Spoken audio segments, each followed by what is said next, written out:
সালাম আলাইকুম। স্বাগত জানাই আমার এই ভিডিওতে। ইরান না আমেরিকা, কে হাসবে বিজয়ের হাসি, কি বলে কোরআন এই বিষয়ে। আশা করি সবাই ভালো আছেন। আগে কোরআনের কথাগুলোই বলে নেই, আর এই কথাও বলি যে এই বিশ্বাস করা না করা এটা আসলে মানুষের ব্যক্তিগত ব্যাপার। বাট আমি একজন মুসলমান হিসাবে আমি তো কোরআনে বিশ্বাস করি। আর পৃথিবীতে সব ধর্মেরই ধর্মগ্রন্থ আছে, তাদের সবারই কিছু না কিছু কথা লেখা আছে, তারা সেগুলো মেনে চলে। আমি মুসলমান হিসাবেও তো আমাদের কিছু নিয়ম কানুন আছে, আমরা সেটা মেনে চলি। তো আপনার এটা ব্যক্তিগত অভিরুচি, মানা না না মানা, বাট আমাদের এটা মানতেই হবে। এটাই হলো একটা বড় কথা আর কি। যে চারটা আয়াতের কথা আমি বলছি, সে আয়াতগুলো প্রথমেই হলো সূরা বাকারার আয়াত নাম্বার 240। কেন এই কোরআনের রেফারেন্স এখানে নিয়ে আসলাম? ইসলামের কথা বলতে গেলে এখানে কোরআনের হাদিসের রেফারেন্স আসবেই। তো ইরান একটা মুসলিম দেশ, এবং ওদের যে খামেনি, উনি তো নবী মোহাম্মদ সাল্লাল্লাহু আলাইহি সাল্লামের রক্তধারার বংশধরের উত্তরসূরি। যাই হোক, 214 নম্বর আয়াতে বলা হচ্ছে, তোমরা কি মনে করো যে তোমরা বেহেশতে চলে যাবে, যদিও এখনো তোমরা তাদের অবস্থা অতিক্রম করনি যারা তোমাদের পূর্বে গত হয়েছে। মানে তোমাদের আগেও বহু জাতি, বহু সম্প্রদায় তোমাদের চাইতে আরো দুরবস্থায় ছিল। তাদের উপর পতিত হয়েছিল অর্থ সংকট ও দুঃখ ক্লেশ। তারা এমনভাবে ভীত শিহরিত হয়েছিল যে রাসূল এবং তার সাথে যারা ঈমান এনেছিল তাদের বলতে হয়েছিল, কখন আসবে আল্লাহর সাহায্য? এই প্রশ্ন করে তখনকার রাসূলকেও পর্যন্ত বলতে হয়েছে, যে নিরাশ হয়ে গেছে যে কখন আসবে, এত কষ্ট, এত ক্লেশ। আল্লাহ বলেন, হ্যাঁ, আল্লাহর সাহায্য একান্তই কাছে। এবার আরেকটি আয়াত শোনাবো, সেটা হলো সূরা ইউসুফের 87 আয়াত। এই প্রসঙ্গে নবী ইউসুফ আলাইহিস সালাম সম্পর্কে একটু কথা বলে নেই। এটা ইহুদিরাও জানে, ওরা ওখানে মানে, এবং ওদের এলাকার এই ঘটনা। উনি ওখানেই জন্মাইছেন, ওখানেই ওনার আছে। ইউসুফ আলাইহিস সালাম নবী ইয়াকুব আলাইহিস সালামের 12 ছেলের ভিতরে একজন। উনি সবের ছোট ছিলেন সম্ভবত, বা ওনার পরে একটা বেনিয়ামিন নামে একটা ছেলে ছিল। ওনারা দুই ভাই, ইউসুফ এবং বেনিয়ামিন, আর ওনার 10টা সৎ ভাই ছিল। উনি অত্যন্ত সুন্দর ছিলেন, সুদর্শন ছিলেন, বুদ্ধিমান ছিলেন, এবং স্বপ্নের ব্যাখ্যা দিতে পারতেন। এখনো অনেকেই স্বপ্নের ব্যাখ্যা দেয়। এই স্বপ্ন পৃথিবীর সব মানুষই দেখে। সো কি হয়েছে, উনি নবী ইয়াকুব আলাইহিস সালাম এই ছোট ছেলেকে খুব বেশি আদর করতেন। খুব স্বাভাবিক, আমিও বাবার ছোট ছেলে, যাই হোক মায়ের ছোট ছেলে। সো ছোটদের একটা আলাদা আবদার থাকে, স্বাভাবিক কথা এটা। I miss my mother. সবার মার প্রতি আমার সালাম, শুভেচ্ছা, শুভকামনা বাবা মায়ের প্রতি। ঈদের শেষ, এখন রোজা আসতেছে, ঈদ আসতেছে, সবাই মা বাবা কেয়ারটেক করবেন, আমার বিনীত অনুরোধ। প্লিজ বাবা, মা বাবার দোয়া সাথে থাকলে পৃথিবীতে আর কিচ্ছু লাগবে না, আর আল্লাহর উপর বিশ্বাস থাকলে ইনশাল্লাহ। যাই হোক, তো বাবা ওনাকে খুব সুনজরে দেখতেন, ভালো আদর করতেন, সোয়া করতেন, বৃদ্ধ বয়সের ছোট ছেলে আর কি। কিন্তু এই ছোট ভাই, ওই সৎ ভাইগুলো, এরা এটা বরদাস্ত করতে পারতো না। তারা ফাসলাইয়া একদিন তাকে খেলতে নিয়ে গেছে, দিতে চায়নি, তারপরে নিয়ে গেছে যে না বাবা, আমরা টেক কেয়ার করবো। কিন্তু তারা তাকে কুপি ফেলে দিয়ে এসে রক্তমাখা জামা কাপড় দেখায় বলছে যে ওকে বাগে নিয়ে গেছে। তো খুব করে বলছে যে তোমরা ওকে খুঁজে দেখো। আরো একটু কথা বলি, খুঁজতে গিয়ে কি হয়েছিল সেটা বলবো। এই ইউসুফ আলাইহিস সালাম কিন্তু শেষ পর্যন্ত ওই কূপ থেকে কিছু বণিকরা, ওই যারা যাযাবর বণিক আর কি, ওদেরকে কি বলা হয় আরবদের, যাই হোক, তো ওরা তুলে নিয়ে গেছে এবং মিশরে নিয়ে এক বাদশার কাছে বিক্রি করে দিয়েছে। এবং শেষ পর্যন্ত সেখানে, সংক্ষেপে আমি বলতেছি, উনি কিন্তু সেই মিশরের খাদ্যমন্ত্রী হলেন। এক সময় ওখানে খুব দুর্ভিক্ষ দেখা দিল, উনি একটা স্বপ্ন দেখলো, উনি তো জেলে ছিলেন, বন্দী ছিলেন, ওখান থেকে নিয়ে আসলো, উনি ব্যাখ্যা দিলেন, বাদশাহ খুব খুশি হলো, তাকে পরবর্তীতে খাদ্যমন্ত্রী বানালো, এবং পরবর্তীতে তিনি মিশরের সম্রাট ছিলেন। এটা আজ থেকে 1400, যীশু খ্রিস্ট জন্মে 1400-1500 বছর আগে। তার মানে ধরেন প্রায় 3,500 বছর আগের ঘটনা। পরে উনি মিশরের বাদশাহ হলেন এবং নবীও হলেন। অত্যন্ত সাফল্যের সাথে তিনি মিশর শাসন করেছেন। আজও তার খাদ্যের গুদাম আছে মিশরে, আমি দেখি তো ভিডিওতে আর কি। সো জন্ম ওনার হেব্রনে, ফিলিস্তিনে, এবং উনি মারা যাওয়ার পরে মিশরে কবর দেওয়া হয়েছিল। কিন্তু মুসা আলাইহিসসালাম পরে ওনার দেহাবশেষ আবার সেই, কত ভালো কাজ করেছেন, আল্লাহু আকবার, খোদা তাআলা। মুসা আলাইহিসসালাম পরে আবার ওনার দেহাবশেষ উঠায় নিয়ে ওই ইয়েতেই, সেই ওনার জন্মভূমিতে ফিলিস্তিনেতেই ওখানে গিয়ে ওনাকে আবার দাফন করে। তো ওনার সমাধি আলটিমেটলি ওখানে ফিলিস্তিনে। আল্লাহ, কি বলবো আর কি, জাস্ট যাই হোক। সো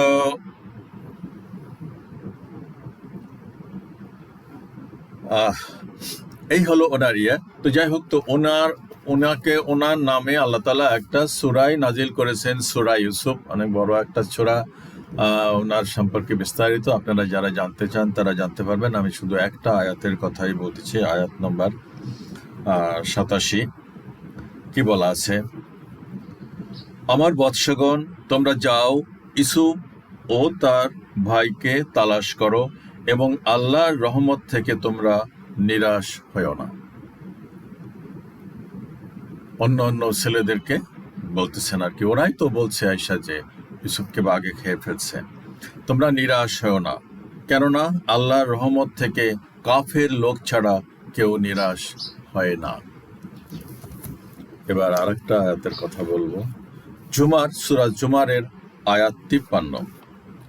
আপনি বলে দিন যে আল্লাহ বলেন, হে আমার বান্দাগণ, তোমরা যারা নিজেদের উপর জুলুম করেছ, তোমরা আল্লাহর রহমত থেকে নিরাশ হয়ো না। নিশ্চয়ই আল্লাহ ক্ষমা করবেন সকল গুনাহ, বস্তুত তিনি পরম ক্ষমাশীল, পরম দয়ালু। এই ইউসুফ আলাইহিসসালামের কাছে কিন্তু একটা দুর্ভিক্ষের সময়, পরে আবার মিশরে, তিনি যখন মিশরের খাদ্যমন্ত্রী, তখন এরা খাবার আনতে গিয়েছিল। উনি সেটা চিনে ফেলেছেন ওদেরকে দেখে এবং ওদেরকে প্রচুর খাবার দাবার দিয়ে দিছে। পরে পরিবারের সবাই মিশরেই গেছে। উনি সাথে অত্যন্ত ক্ষমাশীল ছিলেন, অত্যন্ত দয়াশীল ছিলেন। ইউসুফ আলাইহিসসালাম অত্যন্ত সুদর্শন ছিলেন। এবার আরেকটা আয়াত পড়বো, ছোট্ট একটা আয়াত, সূরা ইনশিরা, এটার আয়াত নাম্বার 6। অবশ্যই দুঃখ কষ্টের সাথে সুখ শান্তি রয়েছে। এগুলো সব আল্লাহর কথা, কোরআনের কথা। তো বুঝতেই পারতেছেন যে আসলে আল্লাহ তাআলা সবসময় বলছেন, বিপদে আপদে যারা ধৈর্য ধরে সহনশীল হয়, মানুষকে ক্ষমা করে, এবং সবচেয়ে বড় কথা, ধৈর্য ধরে, তাদের এই বিপদ আপদ কোনোদিনও থাকে না, চিরস্থায়ী নয়। যেমন আমিও বলতেছি, আমি যে কষ্ট করে এই পর্যায়ে আসছি, সেটা আসলে বলতে গেলে তো অনেক বছর লাগবে। আমি সেটা বলতে চাই না, শুধু এইটুকুই বলতে চাই যে আল্লাহর উপর ভরসা রাখেন, মা বাবার দোয়ার সাথে রাখেন, আর পরিশ্রম করেন। কোনো পরিশ্রমে কখনো বৃথা যায় না এবং নিষ্ফল হয় না, বিফল হয় না। এবার আমি দেখাবো আমাদের বিশ্ব অধিপতি মনে হয় আর কি, উনি মনে করেন মিস্টার ডোনাল্ড ট্রাম্প কতটা ফ্রাস্ট্রেটেড। আপনারা জানেন উনি অত্যন্ত ফ্রাস্ট্রেটেড, কেউ তাকে সাহায্য করতে আগায় আসতেছে না। উনি হরমুজ প্রণালীতে বলতেছেন, আমি 40,000, 50,000, 60,000 সৈন্য তোমাদের দেশে রেখেছি, বছরের পর বছর এত বিলিয়ন বিলিয়ন ট্রিলিয়ন ডলার খরচ করতেছি, তোমরা এখন হরমুজ প্রণালীতে কেউ তোমাদের জাহাজ পাঠাচ্ছ না, কোনো সাহায্য করতেছে না সৈন্য সামন্ত দিয়ে। He is very much frustrated. আর একদিকে একটাই শুধু উদাহরণ দিচ্ছি সংক্ষিপ্ত করার জন্য, আর আছি যে ইরানের পররাষ্ট্রমন্ত্রীকে সাক্ষাৎ করতেছে একজন সাক্ষাৎকার নিচ্ছে, ওটা জার্মানির ওই চ্যানেলটা আর কি, যে যদি আমেরিকান ফোর্স, যদি ল্যান্ড ফোর্স আসে, তোমরা কি সেটা ফেস করতে পারবা? ও বলতেছে, we are waiting for them, we are waiting for, repeatedly বলছে, ওই ছেলেটা 2বার রিপিট করছে আর কি, একটু রাগান্বিত স্বরেই সে কথা বলতেছে, বোঝা যায় তো আর কি, মানে মনে করতেছে আমেরিকার মতন দেশকে এতটা তুচ্ছতাচ্ছিল্য করতেছে, সেই জন্য সে রিপিটেডলি বলতেছে আর কি। ও বলতেছে, ব্যাখ্যা আপনারাই দেখতে পারবেন, বুঝতে পারবেন যে সে কি বলতেছে বা বলেছিল। একটু দেখেন প্লিজ, তারপরে আমি আবার কিছু কথা বলবো, তারপরে শেষ করবো ইনশাআল্লাহ।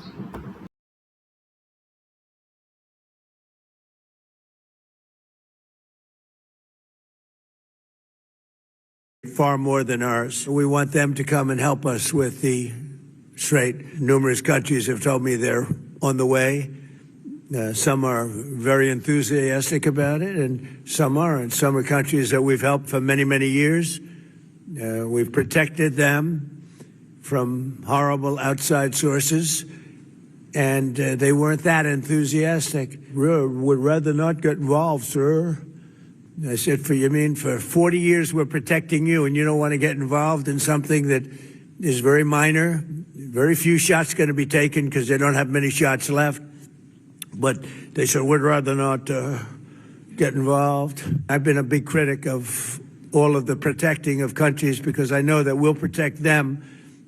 And if we ever needed help, they won't be there for us. I've just known that for a long period of time. We strongly encourage other nations whose economies depend on the Strait far more than ours. We want them to come and help us with the the quality of our missiles, how much they are upgraded after the last war, because we learned lots of lessons. And we are prepared for any other eventuality, even, a ground invasion. So our soldiers are prepared for any scenario. President Trump has not ruled out boots on the ground in Iran. Are you afraid of a U.S. invasion in your country? No, we are waiting for them. You are waiting for the U.S. military to invade the ground troops?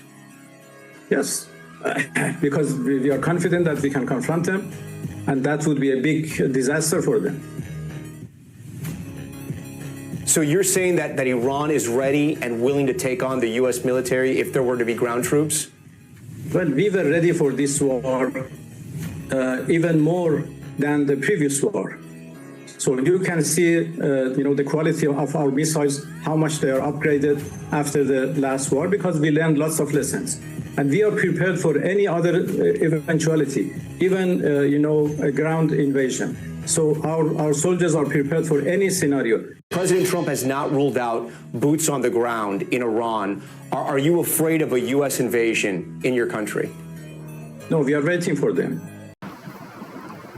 জি, আপনারা দেখেছেন বিশ্ব মোড়লের expression, তার body language, তার facial expression আর অন্যান্য কথাগুলো তো বুঝতেই পারতেছেন যে আমরা এত সাহায্য করেছি, কেউ আসতেছে না সাহায্য। আসলে উনি আরও ফ্রাস্ট্রেটেড, উনি প্রতি মুহূর্তে ক্ষণে ওনার স্ট্যান্ড চেঞ্জ করতেছেন। উনি অত্যন্ত একজন জঘন্য মিথ্যুক। এখন যা বলে পরক্ষণেই সেটাকে বদলে ফেলে আর একটা নিত্য নতুন কাহিনী, কিচ্ছা কাহিনী, বয়ান ক্রিয়েট করে আর কি। জাস্ট এখন কোনো রকমে এই বেইজ্জতিটাকে ঠেকানোর জন্য সে প্রতি মুহূর্তেই লেফট অ্যান্ড রাইট কথাবার্তা চেঞ্জ করে আর কি, যেটা অত্যন্ত দুঃখজনক। এটা একটা ফ্রাস্ট্রেশনের লক্ষণ। আসলে সে বুঝতে পারতেছে না যে আসলে কি করবে, খেই হারাই ফেলছে, এটাকে বলে খেই হারানো আর কি। So he is lost actually. কারণ চতুর্দিক থেকে তাকে আভ্যন্তরীণ বহির্বিশ্বে কেউ যোগাযোগ করতেছে না, কেউ সাহায্য করতেছে না, কিচ্ছু করতেছে না।